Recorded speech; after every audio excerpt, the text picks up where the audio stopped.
ఓం మహాగణాధిపతయే నమః. ఓం గురుభ్యో నమః. ఓం శ్రీమాత్రే నమః.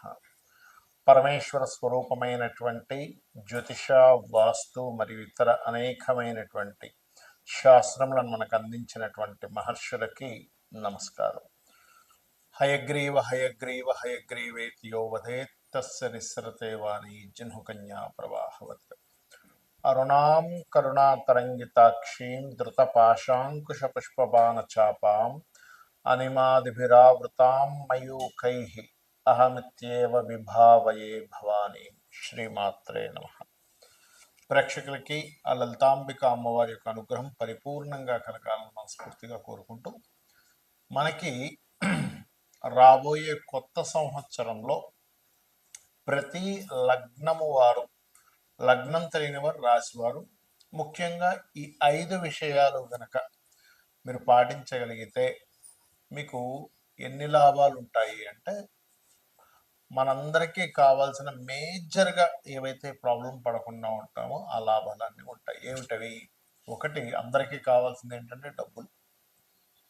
అప్పు ఉండకుండా ఉండాలి, అప్పు తీరిపోవాలి, కాస్త ఫైనాన్షియల్గా గ్రోత్ ఉండాలి కదా. అదేవిధంగా ఉద్యోగంలో, వ్యాపారంలో ఎటువంటి సమస్యలు రాకూడదు, అనారోగ్య బారిన పడకూడదు.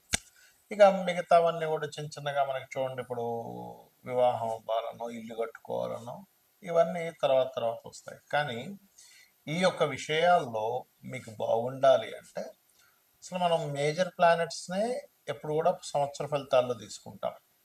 ఈ మేజర్ ప్లానెట్స్ కానివ్వండి, మీకుండేటువంటి సహజంగా ఫలానా లగ్నంలో ఒక జీవుడు జన్మించాడు అంటే పర్టికులర్గా ఆ జాతకుడు, అమ్మాయి కావచ్చు అబ్బాయి కావచ్చు, ఏ పరిహారం, ఏ దేవతను ఆరాధిస్తే బాగుంటుంది, ఈ సంవత్సరంలో మీరు ఏ దేవతను ఆరాధించాలి, ఎటువంటి పదార్థాలను గోవుకు తినిపించాలి, ఏ గ్రహం దగ్గర దీపారాధన చేయాలి అనేటువంటి విషయాలను ఒక్కొక్కటిగా చెప్పుకుందాం. ఈ యొక్క విషయాలు చెప్తుంది నేనైనప్పటికీ కూడా చెప్పిస్తుంది సాక్షాత్ లలిత అమ్మవారిగా భావిస్తూ తెలుసుకుందాం. విశ్వవసునామ సంవత్సరంలో సింహలగ్నం వారికి ఫైనాన్షియల్గా బాగా గ్రోత్ రావాలి అంటే సహజంగానే మీకు 2వ స్థానంలో కేతు ఉండి జూన్ నుంచి మారుతున్నాడు. కాబట్టి కేతు ఉన్నంత కాలము కాస్త కేతు గ్రహం దగ్గర దీపారాధన చేయండి. దానివల్ల ఆగుతున్న ధనం మీకు రావడం జరుగుతుంది. రెండవది ఏంటంటే శుక్ర శని గ్రహాల దగ్గర దీపారాధన చేయండి, ఫైనాన్షియల్గా మంచి గ్రోత్ ఉంటుంది. అలాగే మరి ఇక్కడ ఉద్యోగ సంబంధించినటువంటి విషయాల్లో కూడా, జాబ్ చేసేటువంటి విషయాల్లో కూడా కాస్త ఎక్కువ ఇబ్బంది పడుతున్నాము అనుకునేటువంటి వారు ఓం మాణిక్య మకుటాకార జానుద్వై విరాజితాయే నమః అని నామస్మరణ చేస్తూ, మీరు చపాతీలు ఉంటాయి, అంటే మనకి తేనె పూసినటువంటి చపాతీలు, చక్కగా నూనెలో వేయకుండా ఉన్నటువంటి 3 చపాతీలు తీసుకొని వాటికి తేనె పూసి చిన్న చిన్న ముక్కలుగా చేసి గోశాలకు వెళ్ళి గోవులకి తినిపిస్తూ ఉండండి. అప్పుడు ఏమవుతుందంటే, ఏదైతే మీకు ఉద్యోగ సంబంధించిన విషయంలో ఇబ్బంది ఉందో అది చేస్తూ అదే గోశాలలో కూర్చొని నేను ఇప్పుడు చెప్పినటువంటి ఓం మాణిక్యం ఒకటాకార జానుద్వయ విరాజితాయ నమః నామస్మరణ చేసుకున్నట్లయితే బాగుంటుంది. కాకపోతే మీకు సప్తమాధిపతి అష్టమ స్థానంలో సంచరిస్తున్నాడు కాబట్టి వివాహ సంబంధించిన విషయాల్లో కొంచెం ఆలస్యం అవుతూ ఉంటుంది. ఇది నూనెని దానంగా ఇవ్వడం, శనివారాలు, వీటి వల్ల చాలా మటుకు దీని ప్రభావం తగ్గుతుంది. నూనె టెంపుల్స్లో మీకు ఎక్కడ దగ్గరలో టెంపుల్ లేవనుకున్నట్లయితే గోవులకు కనీసం బెల్లం తినిపించండి. అదేవిధంగా వ్యాపార అభివృద్ధి, సహజంగానే సింహం వారికి లాభంలో గురువు ఉన్నాడు కాబట్టి వ్యాపార అభివృద్ధులు జరుగుతాయి. కాకపోతే ఇక్కడ ఏంటంటే మరింత అభివృద్ధి జరగాలి అంటే జై గురుదత్త, శ్రీ గురుదత్త అని నామస్మరణ చేయండి. గురువు లాభంలో ఉన్నందుకు మీకు మహాదశల్లో ఎక్కడైనా సరే కొంత స్ట్రాంగ్గా లేనట్లయితే కూడా ఈ యొక్క గురుబలం అనేటువంటిది మీకు పెరుగుతుంది. అదేవిధంగా ఇక్కడ అప్పులు తగ్గాలి అంటే మాత్రం మీరు కాస్త శని భగవానుడి దగ్గర దీపారాధన చేస్తూ ఓం అపర్ణాయ నమః అని రోజు ఒక అరగంట సేపు చేయండి. ఖచ్చితంగా మీకు అప్పుల బాధలు తగ్గుతాయి, ఫైనాన్షియల్ గ్రోత్ పెరుగుతుంది, వ్యాపారాల్లో కూడా మీకు చాలా చక్కటి ఫలితాలు మీకు వస్తాయి. కుంభలగ్నము కుంభరాశి. మీకు ఈ సంవత్సరంలో ఫైనాన్షియల్గా బాగా గ్రోత్ రావాలి అంటే మీరు చేయవలసింది శని గురు గ్రహాల దగ్గర దీపారాధన ఒకటి చేయండి, మరియు చంద్ర కుజ గ్రహాల దగ్గర కూడా కాస్త దీపారాధన చేయండి. కుంభం వారికి ఖచ్చితంగా ఫైనాన్షియల్ గ్రోత్ అనేది పెరిగి తీరుతుంది. ఇక ఉద్యోగ అవకాశాలు, ఉద్యోగ సంబంధించిన విషయాలు చూసుకున్నట్లయితే సంవత్సరం మొదట్లో కాస్త 2-3 నెలలు కొంచెం జాగ్రత్తగా ఉండాలి, దాని తర్వాత బాగుంటుంది చెప్పాలంటే.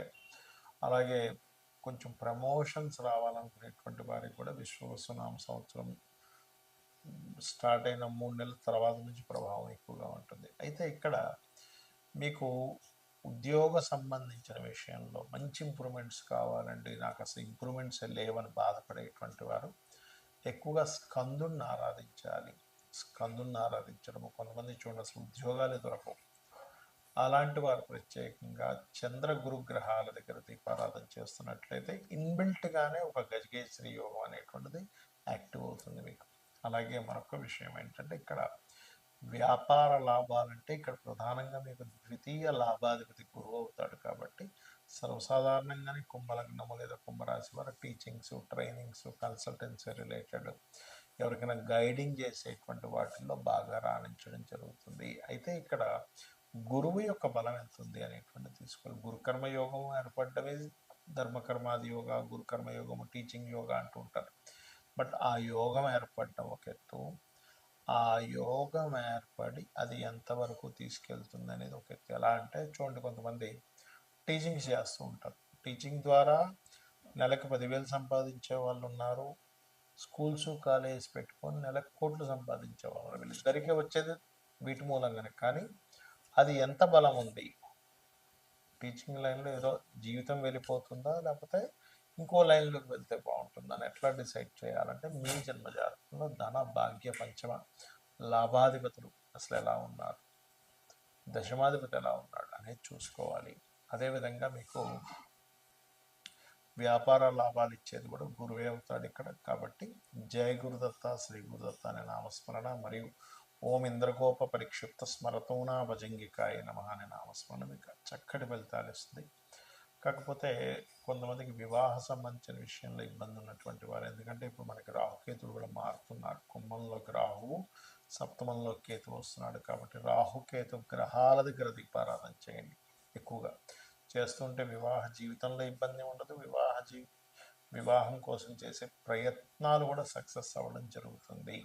కుంభలగ్నము కుంభరాశి. మీకు ఈ సంవత్సరంలో ఫైనాన్షియల్గా బాగా గ్రోత్ రావాలి అంటే మీరు చేయవలసింది శని గురు గ్రహాల దగ్గర దీపారాధన ఒకటి చేయండి, మరియు చంద్ర కుజ గ్రహాల దగ్గర కూడా కాస్త దీపారాధన చేయండి. కుంభం వారికి ఖచ్చితంగా ఫైనాన్షియల్ గ్రోత్ అనేది పెరిగి తీరుతుంది.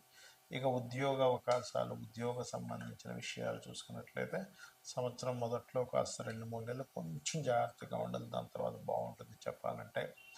అలాగే కొంచెం ప్రమోషన్స్ రావాలనుకునేటువంటి వారికి కూడా విశ్వవసునామ సంవత్సరం స్టార్ట్ అయిన 3 నెలల తర్వాత నుంచి ప్రభావం ఎక్కువగా ఉంటుంది. అయితే ఇక్కడ మీకు ఉద్యోగ సంబంధించిన విషయంలో మంచి ఇంప్రూవ్మెంట్స్ కావాలండి, నాకు అసలు ఇంప్రూవ్మెంట్స్ లేవని బాధపడేటువంటి వారు ఎక్కువగా స్కందుని ఆరాధించాలి. స్కందుని ఆరాధించడము, కొంతమంది చూడండి అసలు ఉద్యోగాలు దొరకవు, అలాంటి వారు ప్రత్యేకంగా చంద్ర గురు గ్రహాల దగ్గర దీపారాధన చేస్తున్నట్లయితే ఇన్బిల్ట్గానే ఒక గజగేశ్వరి యోగం అనేటువంటిది యాక్టివ్ అవుతుంది మీకు. అలాగే మరొక విషయం ఏంటంటే ఇక్కడ వ్యాపార లాభాలంటే ఇక్కడ ప్రధానంగా మీకు ద్వితీయ లాభాధిపతి గురువు అవుతాడు కాబట్టి సర్వసాధారణంగానే కుంభలగ్నము లేదా కుంభరాశి వారు టీచింగ్స్, ట్రైనింగ్స్, కన్సల్టెన్సీ రిలేటెడ్ ఎవరికైనా గైడింగ్ చేసేటువంటి వాటిల్లో బాగా రాణించడం జరుగుతుంది. అయితే ఇక్కడ గురువు యొక్క బలం ఎంత ఉంది అనేటువంటి తీసుకోవాలి. గురుకర్మ యోగం ఏర్పడ్డమే ధర్మకర్మాది యోగ, గురుకర్మ యోగము టీచింగ్ యోగ అంటూ ఉంటారు. బట్ ఆ యోగం ఏర్పడటం ఒక ఎత్తు, ఆ యోగం ఏర్పడి అది ఎంతవరకు తీసుకెళ్తుంది అనేది ఒక ఎత్తు. ఎలా అంటే చూడండి, కొంతమంది టీచింగ్స్ చేస్తూ ఉంటారు, టీచింగ్ ద్వారా నెలకు 10,000 సంపాదించే వాళ్ళు ఉన్నారు, స్కూల్స్ కాలేజెస్ పెట్టుకొని నెలకు కోట్లు సంపాదించే వాళ్ళు. వీళ్ళిద్దరికీ వచ్చేది వీటి మూలంగానే. కానీ అది ఎంత బలం ఉంది, టీచింగ్ లైన్లో ఏదో జీవితం వెళ్ళిపోతుందా లేకపోతే ఇంకో లైన్లోకి వెళ్తే బాగుంటుందని ఎట్లా డిసైడ్ చేయాలంటే మీ జన్మజాతకంలో ధన భాగ్య పంచమ లాభాధిపతులు అసలు ఎలా ఉన్నారు, దశమాధిపతి ఎలా ఉన్నాడు అనేది చూసుకోవాలి. అదేవిధంగా మీకు వ్యాపార లాభాలు ఇచ్చేది కూడా గురువే అవుతాడు ఇక్కడ. కాబట్టి జయ గురుదత్త, శ్రీ గురుదత్త అనే నామస్మరణ మరియు ఓం ఇంద్రగోప పరిక్షిప్త స్మరతోనా భజంగికాయ నమః అనే నామస్మరణ మీకు చక్కటి ఫలితాలు ఇస్తుంది. కాకపోతే కొంతమందికి వివాహ సంబంధించిన విషయంలో ఇబ్బంది ఉన్నటువంటి వారు, ఎందుకంటే ఇప్పుడు మనకి రాహుకేతులు కూడా మారుతున్నారు. కుంభంలోకి రాహువు, సప్తమంలో కేతు వస్తున్నాడు. కాబట్టి రాహుకేతు గ్రహాల దగ్గర దీపారాధన చేయండి. ఎక్కువగా చేస్తుంటే వివాహ జీవితంలో ఇబ్బంది ఉండదు. వివాహం కోసం చేసే ప్రయత్నాలు కూడా సక్సెస్ అవ్వడం జరుగుతుంది.